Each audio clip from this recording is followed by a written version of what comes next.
خطاب کروں گا ہمارے سرپرست علامہ عبدالحق مجاہد صاحب سے کہ وہ آئے اپنے ان کی خدمات سے ہمیں مستفید فرمائیں۔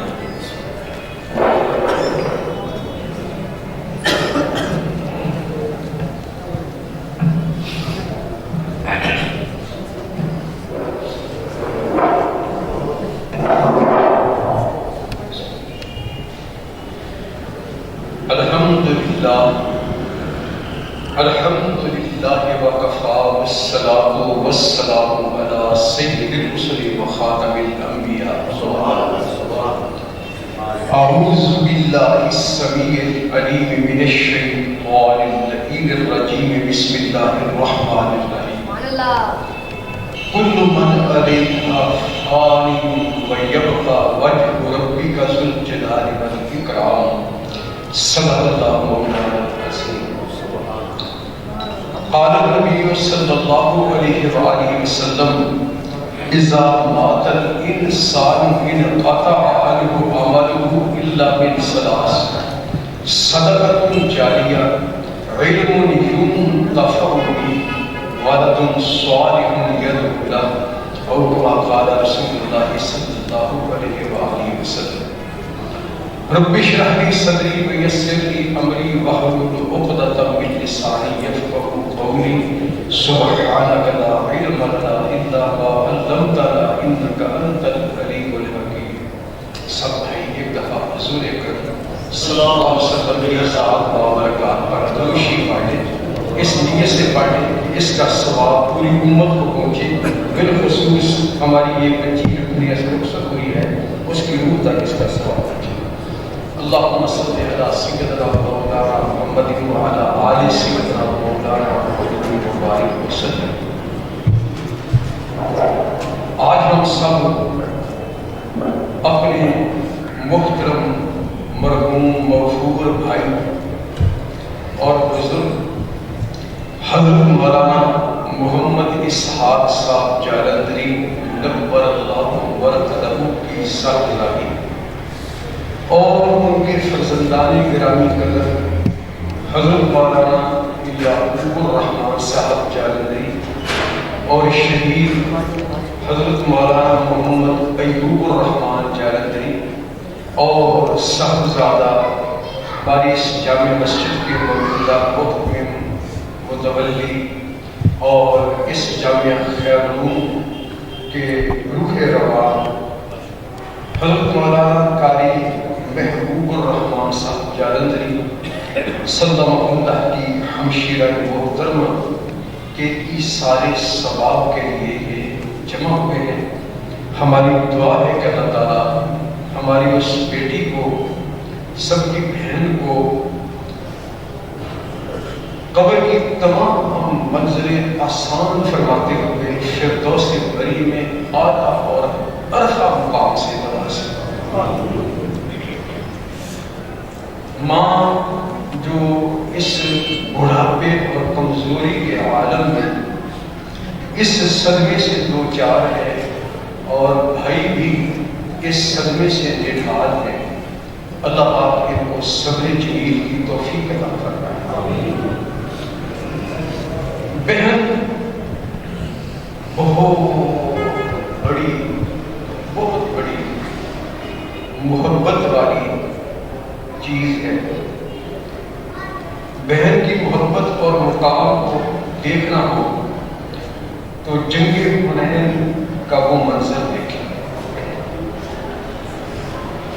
جب رسول اکرم صلی اللہ علیہ وسلم نے مکہ مکرمہ فتح کر لیا تو پوری کفر کی دنیا کے اندر ایک ہلچل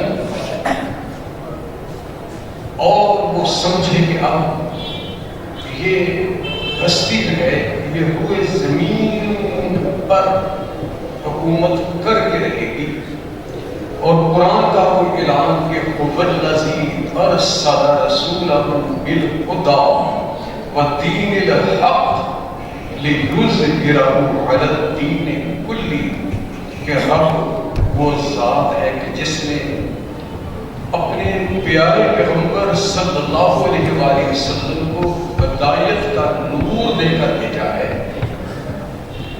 اور اس کے پاس ہے، اور رب کا اب کام یہ ہے کہ وہ اس دین کو تمام ادیان پر غالب کر کے رہے گا۔ تو کفر والوں کے دل کے اندر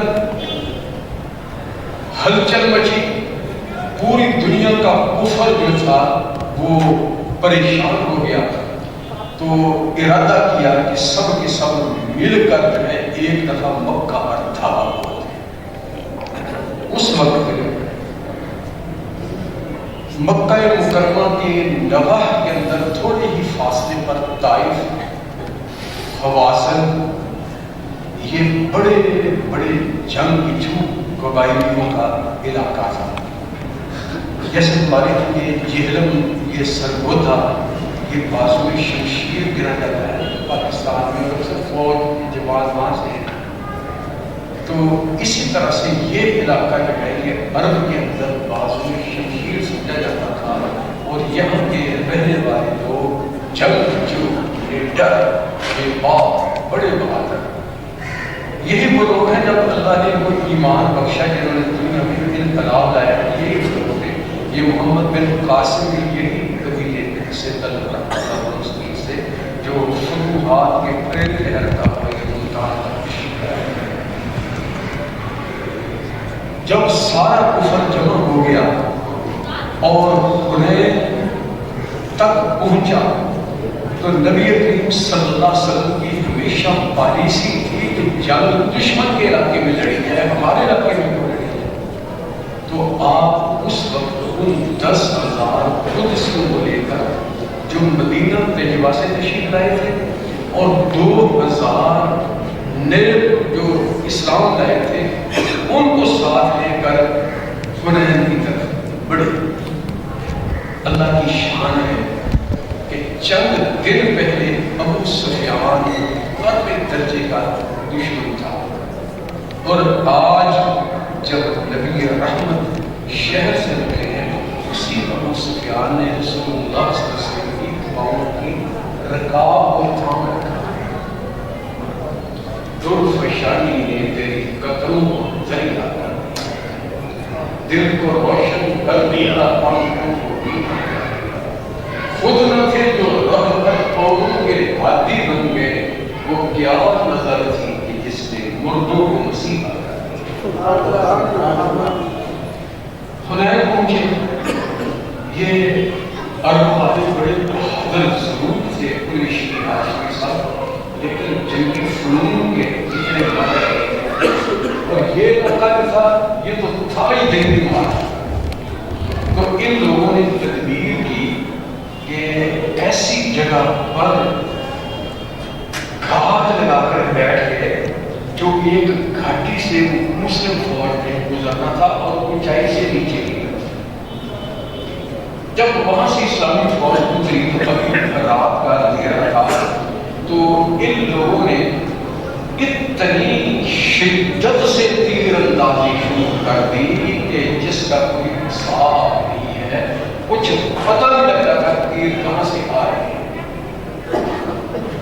فوج پریشانیاں کے عالم میں، سراسیمگی کے عالم میں، دل پر صحابہ پریشان ہو رہے ہیں، یہ کیا ہو گیا، کہاں سے تیر آ رہے ہیں؟ یہ اوپر پہاڑوں سے مورچے لگا کر یہ حنین والے یہ سب کے سب جو ہے یہ تیر اندازی کر رہے تھے۔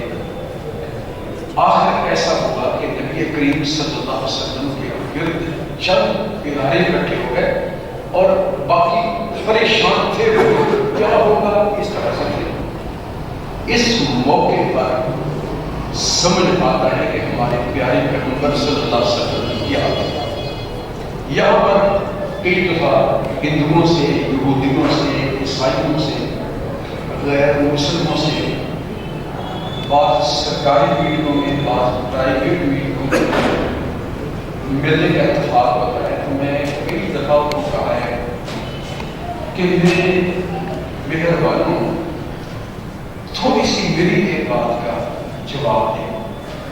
فرمایا کہ میرے تو نبی ہے، ہمارے تو آنکھوں کے نور ہے، ہمارا تو سب کچھ ہی ہمارا نبی ہے، لیکن تم نبی نہیں مانتے، چلو 2 منٹ کے لیے نہ مانتے.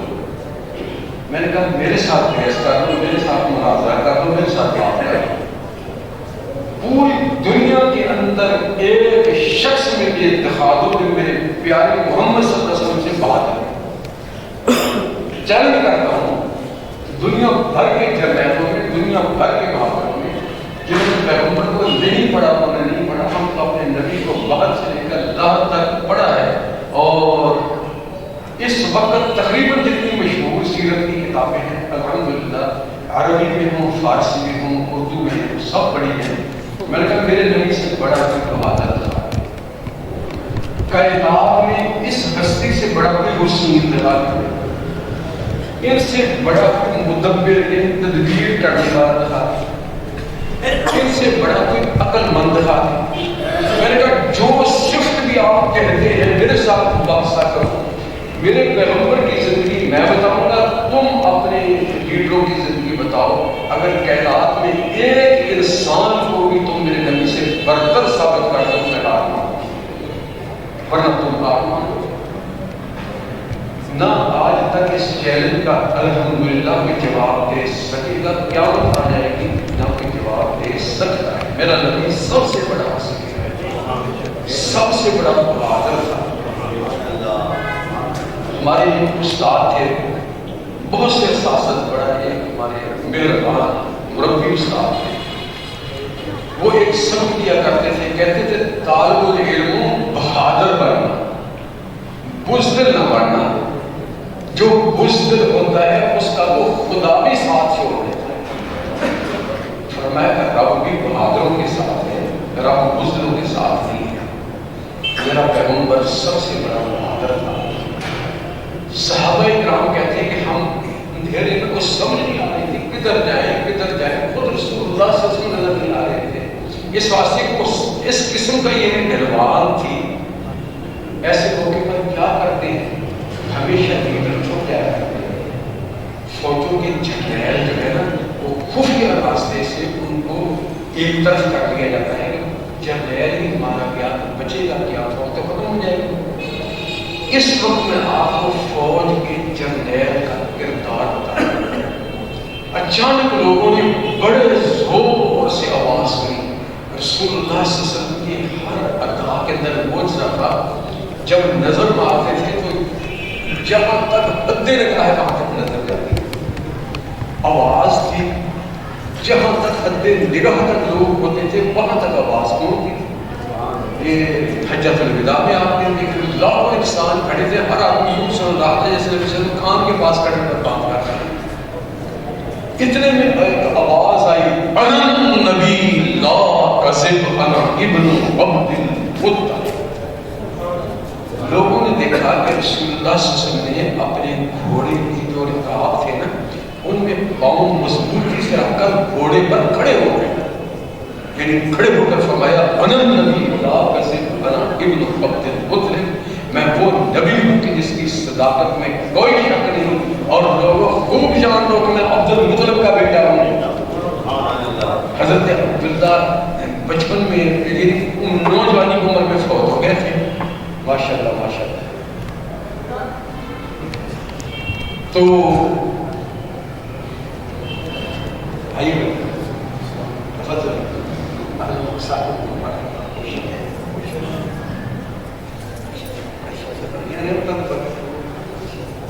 بیٹھو, بس تھوڑی سی سما راشی کروں گا, اس کے بعد نبی ہوں جس کی صداقت میں کوئی شک نہیں تھی. اور بھول نہ جانا میں عبد المطلب کا بیٹا. عبد المطلب عرب کے بہادر آباد. فوج کٹھی ہوگی, بات کو سمیٹتے ہیں, اللہ کے فضل و کرم سے شکست جو تھی وہ فتح میں تبدیل ہوئی. اب گھیرا ڈال دیا کافروں کا. 6000 انہیں بہادروں کے جو لڑنے کے لیے آئے تھے, ہم ان کو بہادر کہیں گے تو اس وقت سمجھی نہیں تھی. اور بعد میں یہی مسلمان ہوئے جنہوں نے دنیا میں انقلاب برپا کیا ہے. ان قدسیوں نے ان کو گھیرے میں ڈال کر ان کی مشکیں پیچھے باندھ دی. 6000 لوگ تھے, اور یہ آتے ہوئے اپنی عورتوں کو, بچوں کو, بھیڑوں کو, اونٹوں کو, جانوروں کو بھی ساتھ لے گئے. کہتے ہیں کہ جب لڑ رہے تو میدان جنگ میں ختم کر دیں گے.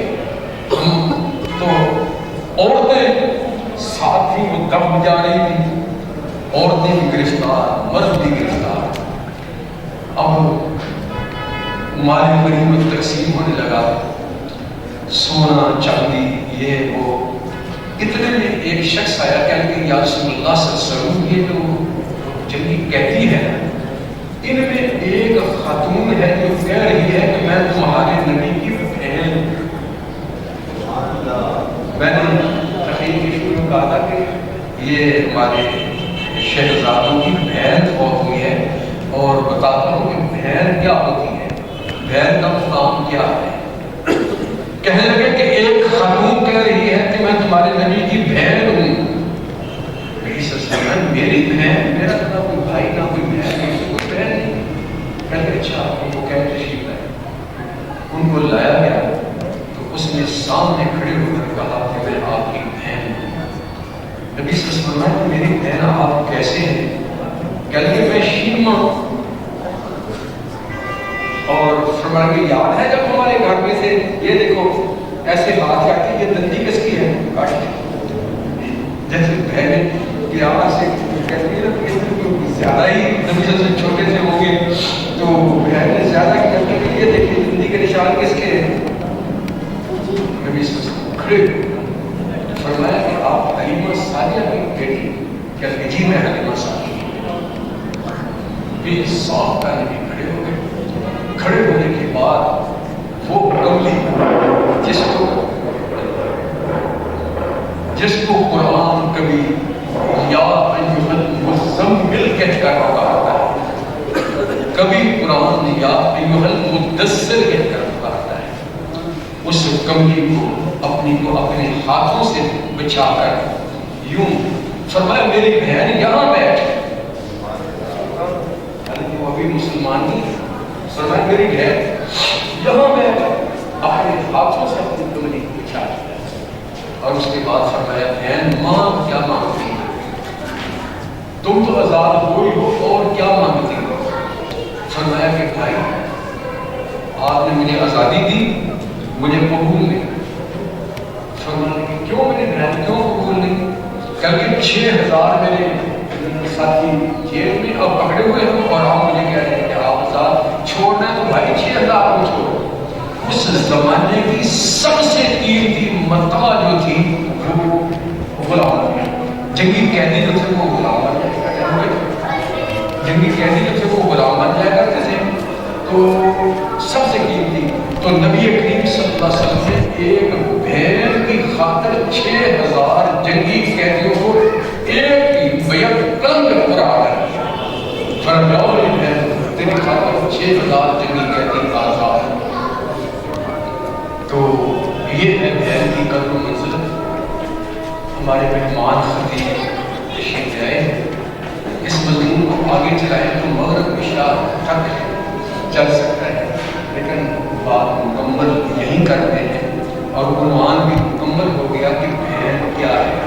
ہمارے سچے پیارے پیغمبر صلی اللہ علیہ وسلم نے فرمایا کہ جب بیٹیاں گھروں میں آئیں, بہنیں گھروں میں آئیں تو بہت محبت سے ان کے ساتھ سلوک کیا کرو.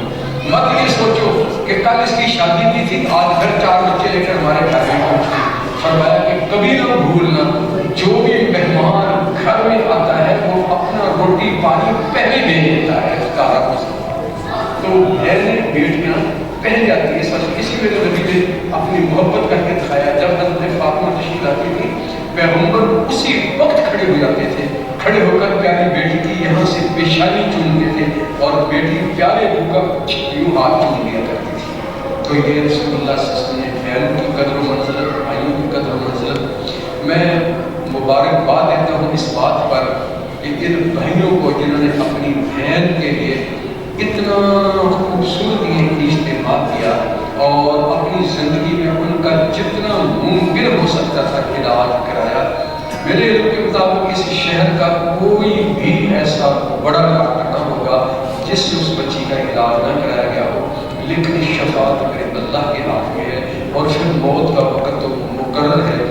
اذا جاء اجلهم لا يستأخرون ساعة ولا يستقدمون. آخر میں پھر میری دعا ہے کہ اللہ تعالیٰ ان بھائیوں کو جنہوں نے اپنی بہن کی خدمت کی، خاص طور پر قاری محمود الرحمان کے عالمی صاحب کو اجر عظیم عطا فرمائے، ان کی والدہ صاحبہ کا سایہ دے،